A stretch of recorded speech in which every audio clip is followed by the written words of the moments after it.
મિત્રો good morning, શુભ સવાર, જય શ્રી કૃષ્ણ। જીવનમાં દરેક વ્યક્તિની લાઈફમાં એન્જોયમેન્ટનું જેટલું મહત્વ છે એટલું જ મહત્વ છે તમારા જોબ વર્ક, તમારા કામનું। તો જોબ વર્ક એવું કરો કે જેમાં બંને વસ્તુ મળે, સમય અને પૈસા।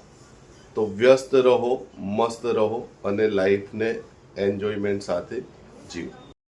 કન્સ્ટ્રક્શનનું ચાલી રહ્યું છે ભાઈ કામ। एक्चुअली ढाबा पर आए बस गाड़ी अरे वाह मेट्रो जो केवं लागे છે અહીંયા ઘરથી નજારો મેટ્રોનો જોરદાર ને। એકચ્યુઅલી ટેરેસ પર બેસવાનો હવે પહેલે બધા મિત્રોને ક્યારેક ફેમિલી બધા અહીંયા ભેગા થઈએ ત્યારે આવતા પણ હવે તો એવો ટાઈમ જ નથી રહ્યો।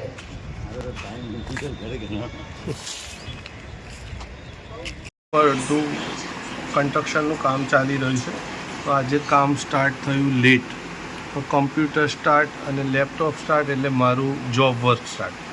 હવે આ જે પેજ છે એના બંને પક્ષનું આલ્બમ બનાવવાનું થયું છે અને લગભગ 3-4 વર્ષ જૂનું છે।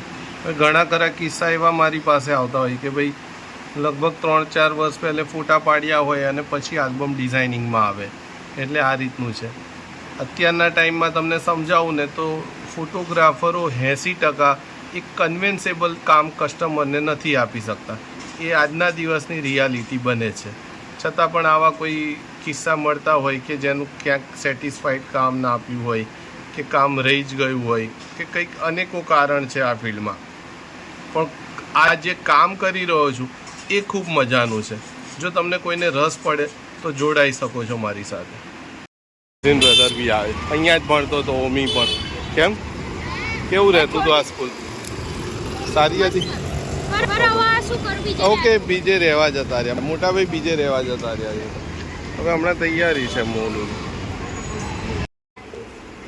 કન્સ્ટ્રક્શનનું કામ ચાલી રહ્યું છે તો બધા માટે, ઘરના મેમ્બર્સો માટે અને પેલા કામ કરવાવાળા એના માટે પણ નાસ્તો બનાવે છે। હવે હમણાં બટાકા પૌવામાં મેન શું છે કે તમે પલાળીને જો લીંબુ નાખો ને તો એ આ રીતે છૂટા બનશે એકદમ, અને પછી થોડું એની અંદર જે બી એડ કરવું હોય, ઘણી બધી વસ્તુ છે થઈ શકે, પણ આમાં થોડી વાર પછી બવાલ જ થવાની છે અહીંયા અમારા ત્યાં, કેમ કે આ મોટું તપેલાનો યુઝ કર્યું છે।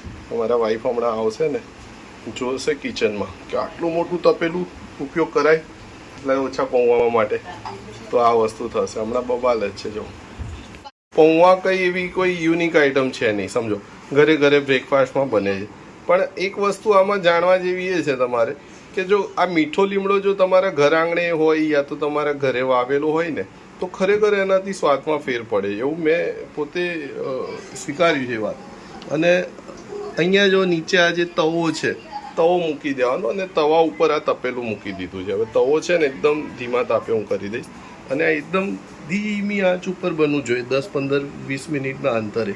ત્યારે તમે બહાર પહેલાં આપણે બહાર ખાઈએ ને ઘરે ખાઈએ એમાં ફેર હોય છે ને, એનું કારણ તાપમાન અને આની અંદર વપરાતી વસ્તુઓ છે, બસ એટલો ડિફરન્ટ હોય છે આમાં।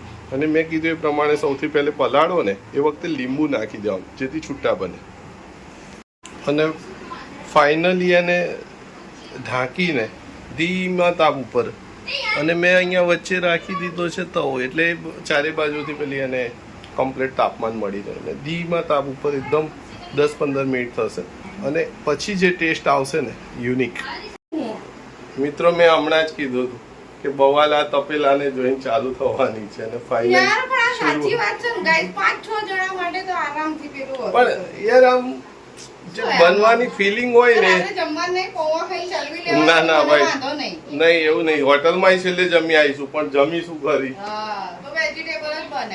સારું છે કે અત્યારે જમણવાર બનાવવું ને આ તે સ્કિલ પહેલેથી મને રસ હતો એમ। લોકો નથી કહેતા કે તમે પોતાના શોખને જીવતા રાખો તો તમારું આયુષ્ય એમને, એટલે આયુષ્ય વધી જશે અને ઉંમર ઘટી જશે વ્યક્તિની, તો શોખ હંમેશા જીવતા રહે।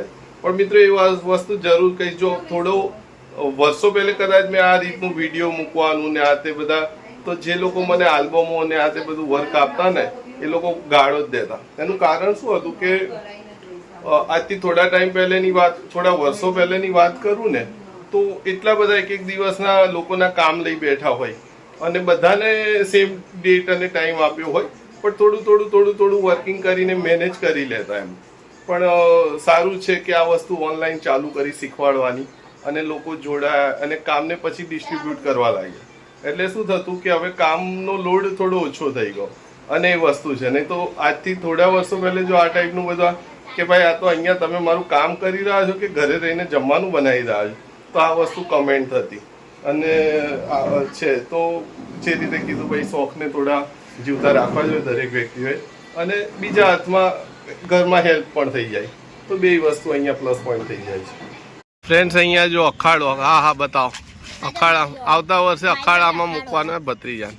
આ જો આ કારીગર અહીંયા બે હોય. દીપકભાઈ જોજો, સંભાળજો ભાઈ.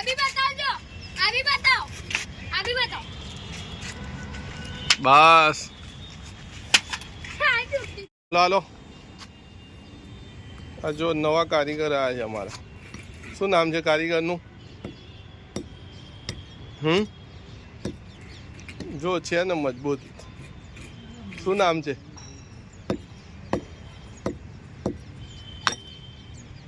જો તમારા ઘરમાં કોઈ કન્સ્ટ્રક્શનને લઈને કંઈ કામ ચાલતું હોય તો સમય ક્યાં નીકળતો હશે, અને એમાં પણ મારું પોતાનું ડિઝાઇનિંગ હોય તો બંને મલ્ટિપલ કરતાં સમય ક્યાં નીકળે છે ખબર જ નથી પડી રહી. ડિનરનો ટાઈમ તો એકચ્યુઅલી નીકળી ગયો છે, પણ ચલો મિત્રો ડિનર કરવા.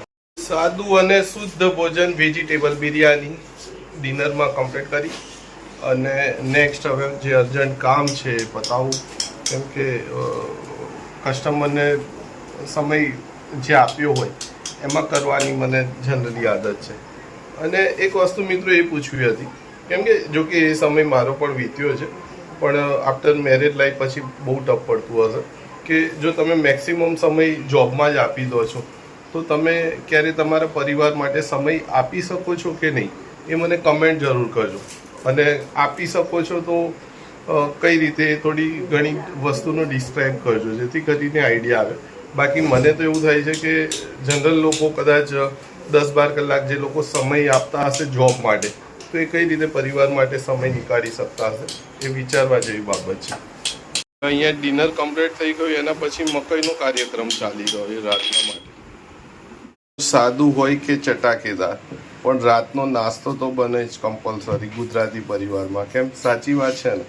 તમે બનાવી છે બોઇલ મકાઈને બોઇલ કરી દીધી, અને મકાઈ ડોડામાંથી આ બાળકોએ આજે હેલ્પ કરી બંને અને કાઢી, અને એના પછી જેને જે ભાવે, કોઈકને ચીઝમાં વાવશે, કોઈકને આ લીંબુ નાખીને, કોઈકને ચાટ મસાલો. ક્યાં ગયો ભાઈ ચાટ મસાલો? આવે ઓકે, અલગ અલગ, અને મને બટર સાથે ફાવશે.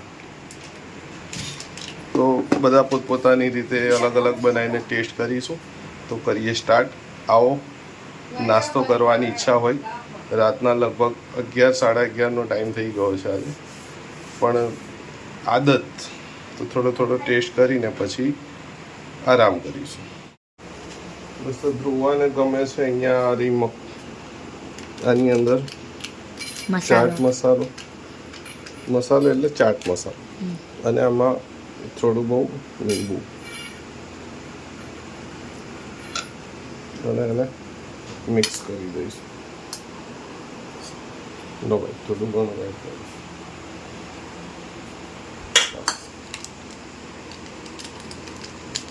ભાઈને આપતા આવીએ અમે. કેમેરામેન બસ મારી ચીઝ વાળે ઉભા બસ પેલે રેડી. હવે મને ફાવે છે બટરમાં, અને બટર આ પેલું અમૂલનું નહીં પણ એના 0 કેલેરીઝ વાળું. શું નામ છે ભાઈ આનું બટરનું?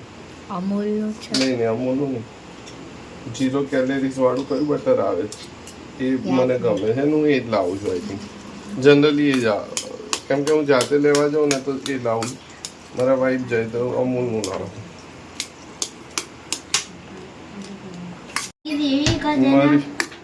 મેલ્ટ થઈ જશે તારી ચીઝ, એક ટુકડા ઉપર ફેરવી. અને મારું અહીંયા છે બટરમાં.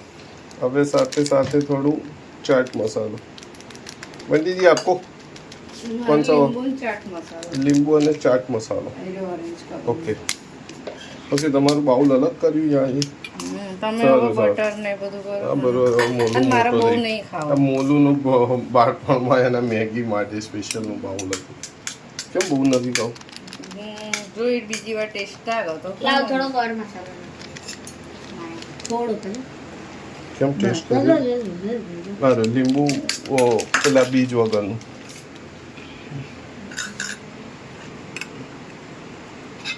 ડન.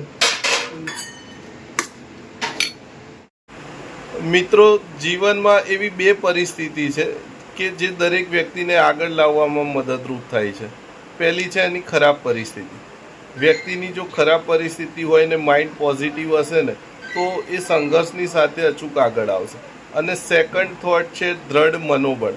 જો વ્યક્તિનું દ્રઢ મનોબળ હશે ને તો પરિસ્થિતિ ચાહે ગમે તેવી હશે, મારી લાઈફનો અનુભવ છે કે એ વ્યક્તિ ત્યાં એ સ્ટેજ ઉપર પહોંચીને જ રહેશે.